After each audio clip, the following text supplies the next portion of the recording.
A igreja crescia em Jerusalém, mas também surgiam necessidades.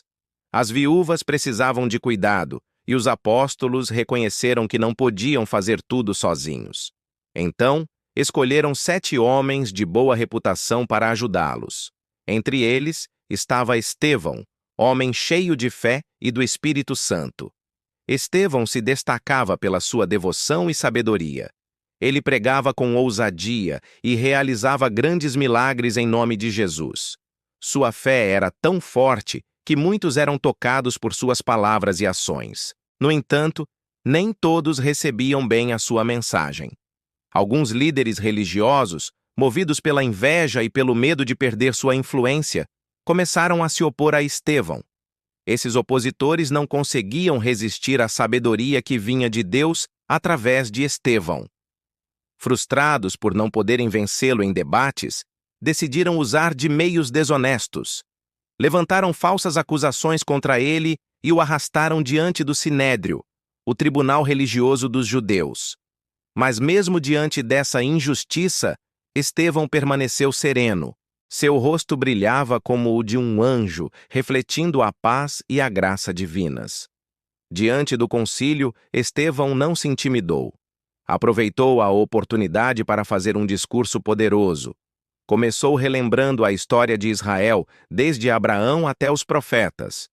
Com habilidade, mostrou como o povo sempre resistiu a Deus e rejeitou seus mensageiros.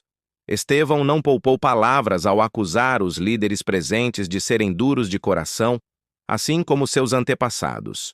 O ponto alto de seu discurso veio quando Estevão declarou que eles haviam traído e matado o justo, Jesus Cristo, o Messias prometido. Essas palavras atingiram os presentes como flechas afiadas. A verdade exposta por Estevão encheu-os de fúria. Eles rangiam os dentes de ódio, incapazes de aceitar a acusação. A situação rapidamente se deteriorou. A multidão, instigada pelos líderes, transformou-se em uma turba violenta. Arrastaram Estevão para fora da cidade, determinados a silenciá-lo de uma vez por todas. Começaram a apedrejá-lo, uma punição cruel reservada para os considerados blasfemos. Mas mesmo nesse momento terrível, Estevão manteve sua fé inabalável. Enquanto as pedras o atingiam, ele olhou para o céu e teve uma visão gloriosa. Viu a glória de Deus e Jesus em pé à direita do Pai. Esta visão o encheu de força e coragem para enfrentar seus últimos momentos. Com suas últimas forças, Estevão clamou em voz alta: Senhor, não lhes imputes este pecado. Essas palavras ecoaram as de Jesus na cruz, mostrando o amor e o perdão que caracterizavam os verdadeiros seguidores de Cristo. E assim, Estevão entregou seu espírito a Cristo, tornando-se o primeiro mártir da Igreja. A morte de Estevão marcou o início de uma grande perseguição contra a Igreja em Jerusalém. Os seguidores de Jesus foram forçados a fugir, espalhando-se por diversas regiões. Mas o que parecia ser uma derrota, Deus transformou em vitória. Por onde iam, os discípulos anunciavam a palavra, levando o evangelho a lugares que ainda não tinham ouvido falar de Jesus. Um desses discípulos era Filipe, que desceu a Samaria. Ali, ele começou a pregar o evangelho com poder. Suas palavras eram acompanhadas por sinais miraculosos. Enfermos eram curados. Pessoas oprimidas por espíritos malignos eram libertadas. A cidade inteira se encheu de alegria com a presença de Filipe e a mensagem que ele trazia. Muitos samaritanos creram e foram batizados. Era o cumprimento do que Jesus havia dito, que o evangelho seria pregado em Jerusalém, Judeia, Samaria e até os confins da terra. A perseguição, em vez de enfraquecer a fé, estava espalhando-a como sementes ao vento. Enquanto isso, em Jerusalém, um jovem chamado Saulo se destacava como um dos mais ferrenhos perseguidores da igreja. Ele era um fariseu zeloso, convencido de que os seguidores de Jesus eram uma ameaça à verdadeira fé judaica. Com a autorização dos líderes religiosos, Saulo perseguia os cristãos com violência implacável. Ele invadia casas, arrastava homens e mulheres, lançando-os na prisão sem piedade. Seu zelo religioso o cegava para a verdade do Evangelho. Acreditava sinceramente que estava prestando um serviço a Deus ao tentar erradicar o que considerava uma seita perigosa. Não satisfeito em perseguir os cristãos apenas em Jerusalém, Saulo pediu cartas ao sumo sacerdote para ir até Damasco.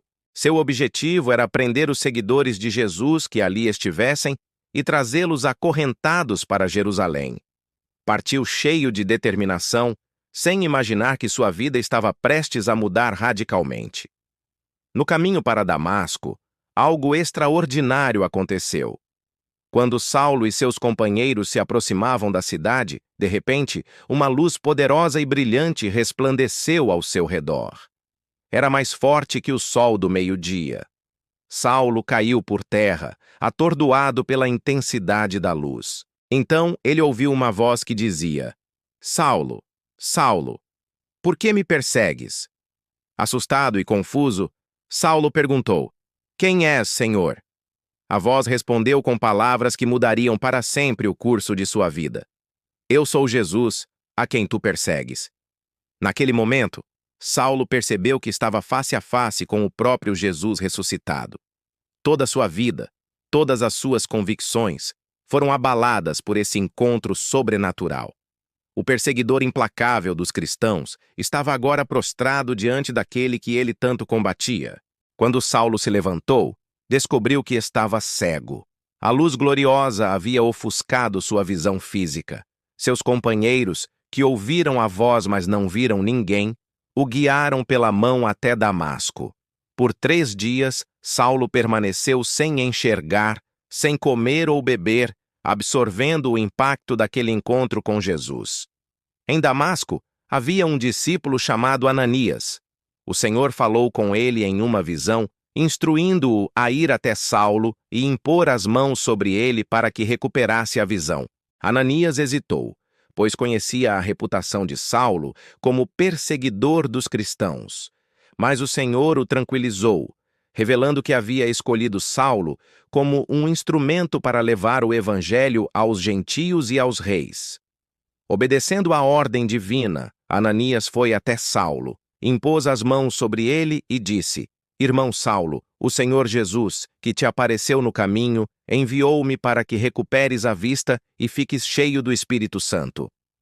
Imediatamente, algo como escamas caiu dos olhos de Saulo, e ele voltou a enxergar. Seu primeiro ato foi ser batizado, simbolizando sua completa transformação e entrega a Jesus Cristo. Aquele que antes perseguia a igreja com tanto fervor, agora se tornava um de seus mais ardorosos defensores. Saulo, que mais tarde ficaria conhecido como Paulo, começou imediatamente a pregar nas sinagogas, proclamando que Jesus era o Filho de Deus. Todos que o ouviam ficavam atônitos com a mudança. O perseguidor havia se tornado pregador, defendendo a fé que antes tentava destruir. Assim, mesmo em meio à perseguição, o evangelho não parava de avançar. O sangue dos mártires, como Estevão, regava o solo da fé. A dispersão dos crentes levava a mensagem a novos lugares. E a conversão improvável de Saulo mostrava que o poder de Deus podia transformar até o mais ferrenho opositor em um poderoso instrumento do reino. A igreja enfrentava desafios, mas crescia em número e em força espiritual. A mensagem de Jesus Cristo seguia firme, alcançando cada vez mais corações. O que parecia ser uma derrota aos olhos humanos era, na verdade, parte do plano divino para espalhar o Evangelho por todo o mundo conhecido. Esta história nos ensina que Deus age de formas misteriosas e poderosas. Ele usa tanto a fidelidade dos mártires quanto a transformação dos perseguidores para cumprir seus propósitos. A igreja primitiva, mesmo enfrentando oposição e sofrimento, manteve-se fiel à sua missão de proclamar o amor e a salvação em Jesus Cristo. Que possamos, como Estevão, ter coragem para defender nossa fé, mesmo diante da adversidade. Como Filipe, que sejamos prontos para levar a mensagem do Evangelho onde quer que estejamos. E como Saulo, que estejamos abertos para o poder transformador de Deus em nossas vidas, permitindo que Ele nos use para a sua glória e para a expansão do seu reino.